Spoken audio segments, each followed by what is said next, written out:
This is All India Radio. The news read by Valsa Williams. The Congress Party's brainstorming session or Samvad Baitak to chalk out the future strategy is underway at Surajkund in Haryana. Union ministers and top Congress leaders are attending the session to discuss the present political and economic situation in the country. The day-long meeting will also discuss the status of implementation of the 2009 party manifesto.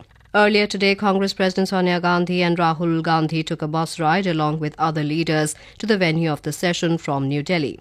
Our correspondent reports Congress President Sonia Gandhi will give her opening remarks on political matters, followed by a discussion on the present political situation. The Prime Minister, Dr. Manmohan Singh, will speak on economic challenges faced by the country. Finance Minister P. Chidambaram will initiate a discussion on the economic situation.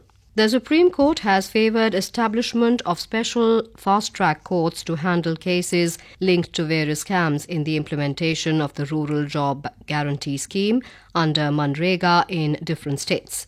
A bench of Justices Swatandra Kumar and Madan B. Lokur said such courts are operating in Andhra Pradesh and asked the state of Odisha to consider establishing similar ones. The bench said it would take up the cases linked to the alleged irregularities in implementation of the Rural Employment Scheme in the states of Uttar Pradesh, Madhya Pradesh and Odisha on November the 27th.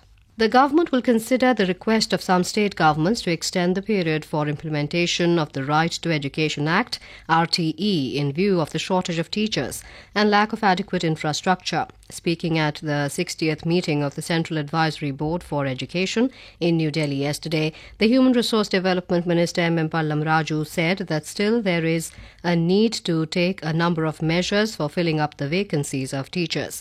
He said that his ministry will consider the issue along with review of the progress of RTE. Dr. Raju also called for deep involvement of all stakeholders in developing the human resource potential of the country through education.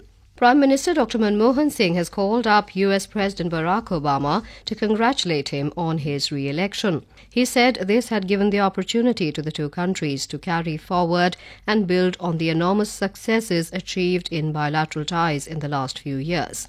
While thanking Dr. Singh, Obama described him as a wonderful partner whose leadership at the world stage he appreciated and said he looked forward to working together. The Prime Minister's office said in a statement that Dr. Singh and Obama had a telephonic conversation last evening.